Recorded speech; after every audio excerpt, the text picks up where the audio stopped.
E aí, gente, tudo bem? Vamos para mais um Momento Dicas? Pois é, eu disse que ia falar um pouquinho sobre ato infracional, então eu vou começar falando sobre isso e depois eu vou falar sobre outros assuntos, hein? A primeira coisa que eu quero dizer é que quando eu estou diante de criança autora de ato infracional, ela fica sujeita às medidas de proteção. E quando eu estou diante de adolescente, eles ficam sujeitos às medidas socioeducativas.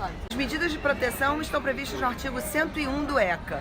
E as medidas socioeducativas estão previstas no artigo 112 do ECA. Lembrar da súmula 108 do STJ.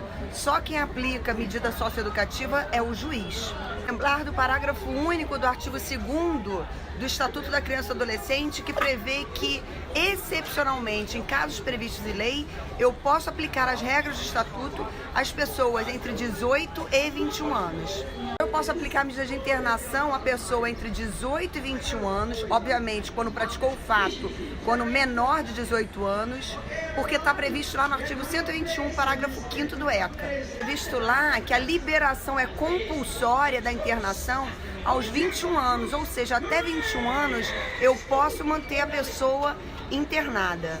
Cuidado, você tem que conciliar esse artigo 121, parágrafo 5º do ECA com o artigo 121, parágrafo 3º do mesmo estatuto, porque a internação tem o prazo máximo de 3 anos. O que você tem que saber é que a medida de internação ela não comporta prazo determinado, devendo o juiz rever a medida no máximo de 6 em 6 meses. Agora, aquilo que sempre cai em prova, quando é que a pessoa pode ser internada? A pessoa pode ser internada, artigo 122 do ECA.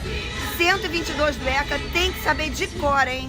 Normalmente vem sendo perguntada sobre o menor adolescente que exerce o tráfico, ato infracional análogo ao tráfico. Quando é que ele pode ser internado?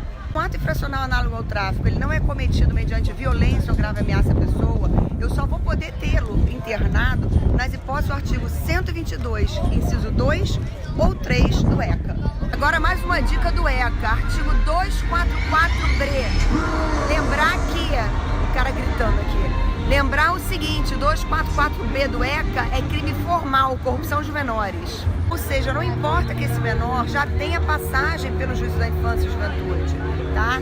Todo mundo que com o menor praticar ato infracional ou induz o mesmo a praticá-lo, será responsabilizado pelo 244B do ECA. Lembrar que o 244B do ECA não é aplicado naqueles casos lá da Lei de Drogas, Lei 11.343. Se você pratica uma associação criminosa junto com o menor, vai incidir a causa de aumento de pena e não o 244B. Da mesma forma, se você vender droga para o menor, vai incidir a causa de aumento de pena no artigo 40 da Lei de Drogas e não 244B do ECA.